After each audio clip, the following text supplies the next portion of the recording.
मुलाकात नवनिर्वाचित मेयर ने की है। आपको बता दें कि कानपुर, फिरोजाबाद, सहारनपुर, बरेली के मेयर मिलने के लिए पहुंचे थे मुख्यमंत्री योगी आदित्यनाथ से। और ये आपको तस्वीरें दिखा रहे हैं, एक्सक्लूसिव तस्वीरें। आप देखिए, ये बरेली के मेयर उमेश गौतम, उसके बाद में जो बाकी जिलों के मेयर थे, फिरोजाबाद, कानपुर, सहारनपुर और बरेली के मेयर, ये मुलाकात करने के लिए पहुंचे थे मुख्यमंत्री योगी आदित्यनाथ से। और हाल ही में नगर निगम के इलेक्शन हुए थे और 17 की 17 सीटों पर भारतीय जनता पार्टी ने जीत हासिल की है। और जो जीते हुए तमाम मेयर थे वो मुलाकात करने के लिए पहुंचे थे मुख्यमंत्री योगी आदित्यनाथ से। और ये मुलाकात की तस्वीर आपको दिखा रहे हैं।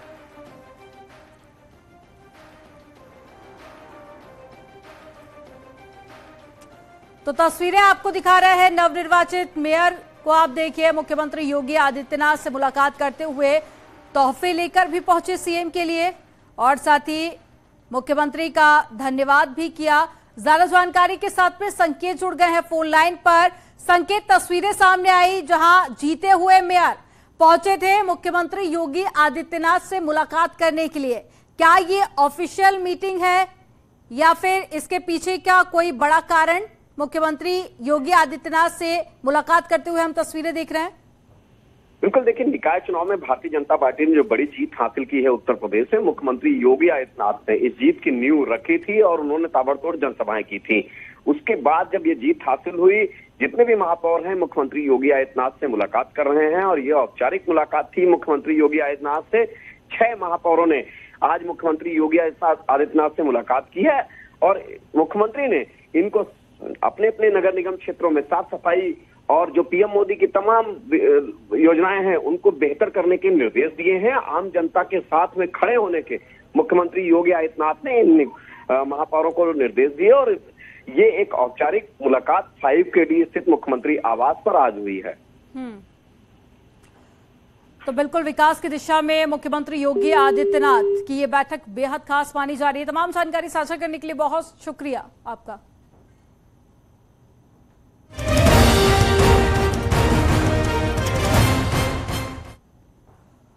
और यूपी में आज भी बीजेपी की बैठकों का दौर जारी है। आज लखनऊ में अवध क्षेत्र की बैठक हो रही है। इस मीटिंग में संगठन महामंत्री धर्मपाल सिंह भी मौजूद हैं। तो वहीं दूसरी बैठक कानपुर में चल रही है। बुंदेलखंड क्षेत्रीय कार्य समिति की इस बैठक में अध्यक्षता कर रहे हैं प्रदेश अध्यक्ष भूपेंद्र चौधरी। तो बैठक में विधायक, सांसद, जिला अध्यक्ष और साथ ही पार्टी पदाधिकारी भी शामिल है। आपको बता दें कि 17 मई से बीजेपी लगातार अलग अलग क्षेत्रों में बैठक कर रही है। तस्वीर आपको दिखा रहे हैं, कानपुर में बैठक की गई। और साथ ही आपको बता दें कि भूपेंद्र चौधरी ने इस बैठक की अध्यक्षता की, जिसमें एमपी, एमएलए समेत जो तमाम नेता हैं बीजेपी के बड़े, वो शामिल हुए। और साथ ही 2024 में क्या लक्ष्य होगा, क्या टारगेट होगा भारतीय जनता पार्टी का और क्या रणनीति होगी, इन तमाम मुद्दों पर चर्चा की गई। तो तस्वीरें आपको दिखा रहे हैं। तस्वीरें आप देखिए, 2024 को लेकर बीजेपी का मंथन जारी है। एमपी, एमएलए इस मीटिंग में शामिल हुए थे। 2024 का रण को लेकर बीजेपी तैयार है। जिला अध्यक्ष, पदाधिकारी और साथ ही तमाम जो मंत्री थे वो शामिल हुए। कानपुर में बीजेपी की मीटिंग चल रही है और साथ ही बुंदेलखंड क्षेत्र में भी बैठक जारी है। कल भी बैठक हुई थी, आज एक बार फिर से बैठक हो रही है। तो बैक टू बैक बैठकों का दौर जारी है। 2024 को लेकर अपनी जमीन तैयार करने की कोशिश में जुटी है भारतीय जनता पार्टी। और इस बार का जो टारगेट है वो 80 में से 80 सीटों का है। उत्तर प्रदेश में लोकसभा की 80 सीटें हैं और बीजेपी 80 सीटें जीतना चाहती है। और उसी के लिए तैयारियां भारतीय जनता पार्टी की तरफ से शुरू कर दी गई हैं। ग्राउंड जीरो पर बीजेपी अपनी जमीन तलाशने में जुटी हुई है। और इसी के चलते तमाम मंत्री हो या फिर विधायक हो या फिर कार्यकर्ता, हर लेवल पर बैठक जारी है।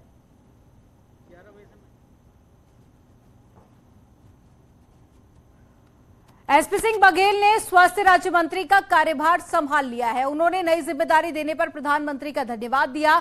बघेल ने कहा कि स्वास्थ्य मंत्रालय ने अब तक जिस तरह से चुनौतियों से निपटने में बड़ी जिम्मेदारी निभाई है, उस काम को और आगे बढ़ाएंगे। उन्होंने कहा कि केंद्र सरकार लगातार सभी राज्यों में हेल्थ इंफ्रास्ट्रक्चर पर काम कर रही है और यूपी में भी लगातार काम और तेजी से किया जाएगा।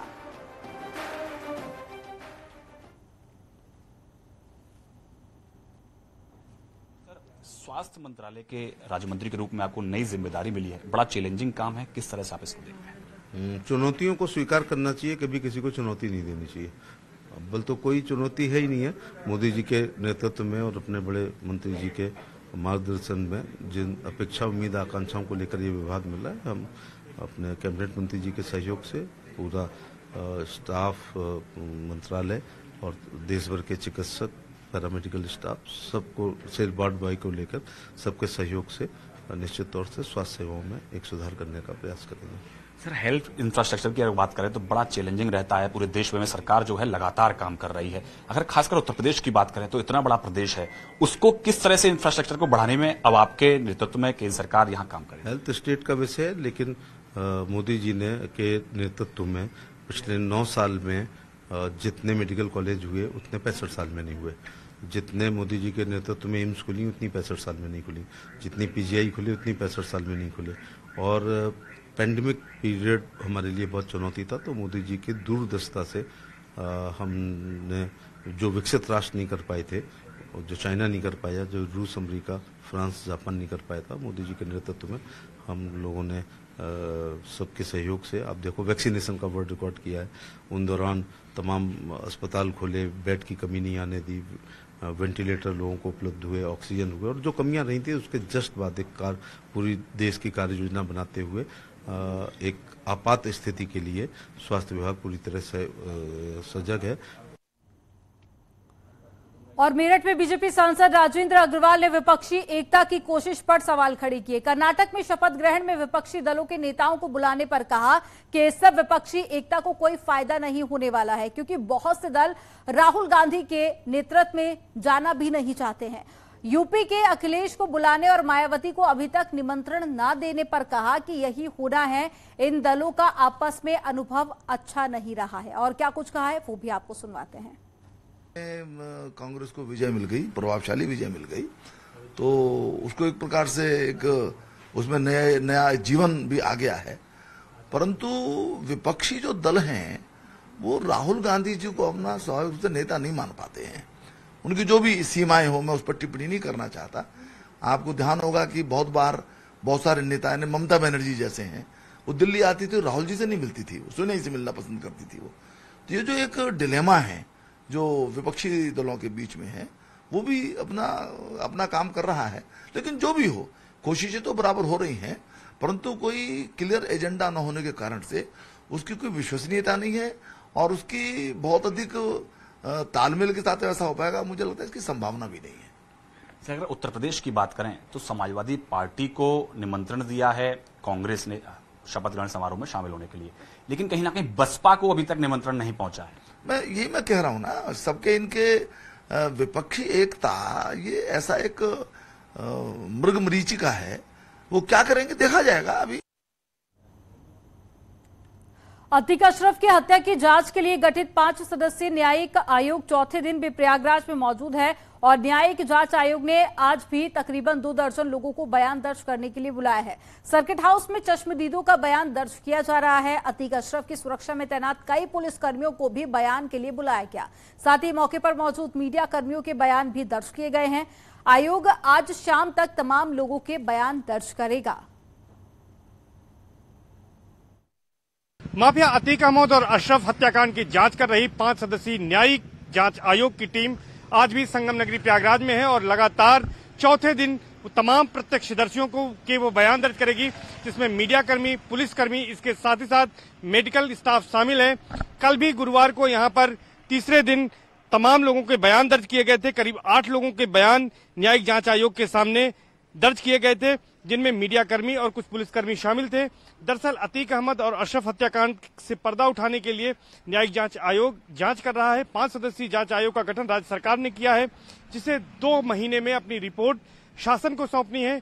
इस न्यायिक जांच आयोग की अध्यक्षता इलाहाबाद हाईकोर्ट के पूर्व चीफ जस्टिस कर रहे हैं। पूर्व चीफ जस्टिस डीबी भोसले इसके चेयरमैन हैं आयोग के। इसके साथ ही साथ झारखंड हाईकोर्ट के पूर्व chief justice Virendra Singh vice chairman हैं और 3 सदस्य इसमें बनाए गए हैं। इलाहाबाद हाईकोर्ट के रिटायर्ड जज जस्टिस AK त्रिपाठी, इसके साथ ही साथ पूर्व डीजी सुबेश कुमार सिंह और इसके अलावा एक अन्य रिटायर्ड जिला जज ब्रिजेश कुमार सोनी इसके सदस्य हैं। सभी सदस्य यहाँ पर मंगलवार से ही मौजूद हैं। और चलिए रुक करेंगे एक बड़ी खबर का जो मऊ से मिल रही है। अब्बास अंसारी हेट स्पीच पर सुनवाई टल गई है, अब 2 जून को होगी अगली सुनवाई। तो एक बड़ी खबर आपको बता रहे हैं, चुनाव के दौरान में अब्बास ने बयान दिया था, अधिकारियों से हिसाब करने की धमकी भी दी थी और ये जो बयान था उनका हेट स्पीच के अंतर्गत आया, जिसके चलते मामला पहुंचा कोर्ट तक। हालांकि कोर्ट में आज सुनवाई होनी थी, अब ये सुनवाई टाल दी गई है, अब 2 जून को अगली सुनवाई होगी। और चलिए यहां पर रुकेंगे एक छोटे से ब्रेक के लिए, आप देखते रहिए न्यूज़ 18।